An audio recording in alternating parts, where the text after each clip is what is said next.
Nevypíchnout si oko. To To je tak vím. důležitý, ale víš, že ty jsi v pohodě, víš proč? Jo, mám brejle. Přesně.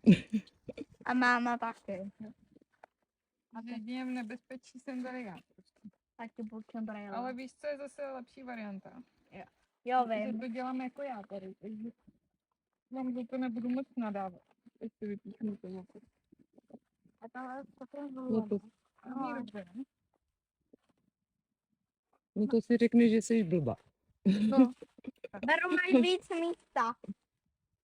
Beru mají víc místa. Ahoj. Tada! Už.